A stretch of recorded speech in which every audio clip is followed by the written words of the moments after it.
On Christmas Eve, 1945, a fire destroyed the Sodder family home in Fayetteville, West Virginia. George and Jennie Sodder escaped the blaze. 4 of their 9 children escaped with them. The other 5 children did not come out. Their names were Maurice, Martha, Louis, Jennie, and Betty. Their ages ranged from 5 to 14. No remains were found in the ruins, not a single bone, not a single tooth, nothing that could be identified as belonging to a child or to any human being at all. That absence is where the case begins, and it never fully ends. George Sodder was an Italian immigrant who had built a successful business hauling coal in Fayetteville.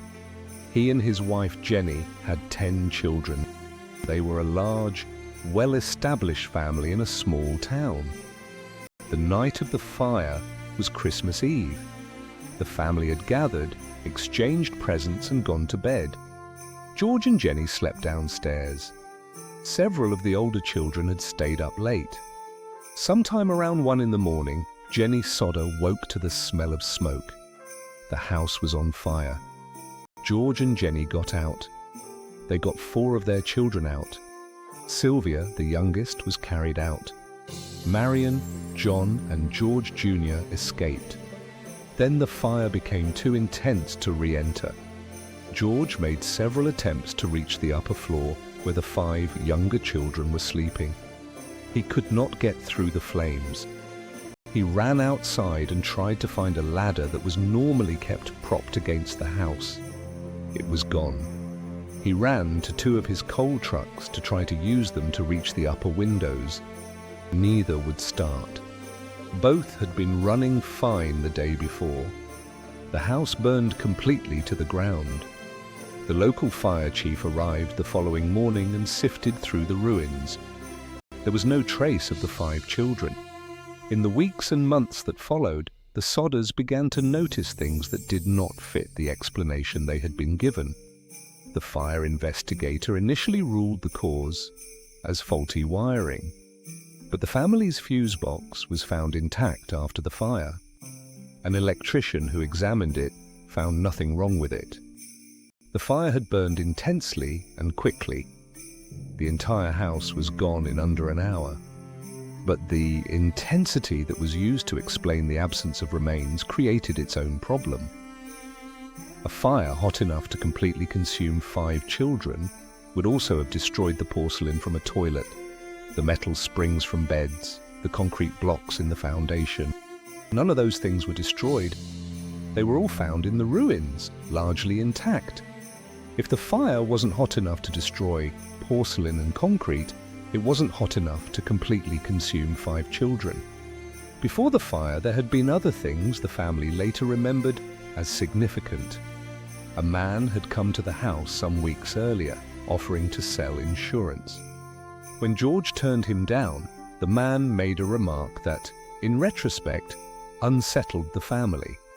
He had said, in effect, that George's house would go up in flames and his children would be destroyed.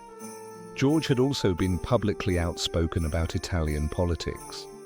He had spoken against Mussolini at a time when that was not a universally popular position in certain communities. He had received what he described as threats. The night of the fire, the telephone lines to the house had been cut. Not damaged by the fire, cut at a point along the outside of the house. A woman reported seeing a man drive past the Sodder property at high speed during the fire, throwing an object toward the house. None of this was investigated seriously at the time. In the months and years following the fire, reports began to reach the Sodder family suggesting their children had survived. A woman staying at a motel in 1945 reported seeing a group of children who matched the descriptions of the missing Sodder children, accompanied by 2 Italian-looking adults who did not seem related to them. She said the children appeared frightened. A woman in Florida came forward several years later with similar information. In 1949, a private investigator hired by the family located a witness who said he had seen the children alive after the fire. and then in 1967, 22 years after the fire, Jennie Sodder received a photograph in the mail. There was no return address. The photograph showed a young man, perhaps in his late 20s. On the back, in handwriting she did not recognize, were the words, "Louis Sodder. I love brother Frankie. Ill boys. A90132." The family believed the photograph was of Louis Sodder as an adult. A private investigator was hired and sent to follow the lead. He was never heard from again. George Sodder spent the rest of his life looking for his children. He erected a large billboard on Route 16 near Fayetteville, showing photographs of the 5 children and offering a reward for information. The billboard stood for decades. He died in 1969, still searching. Jennie continued. She kept the billboard up. She maintained correspondence with investigators and researchers. She pursued every lead she could find. She died in 1989. The billboard came down. The official position has never changed. The children died in the fire. No investigation was ever formally reopened. No charges were ever filed.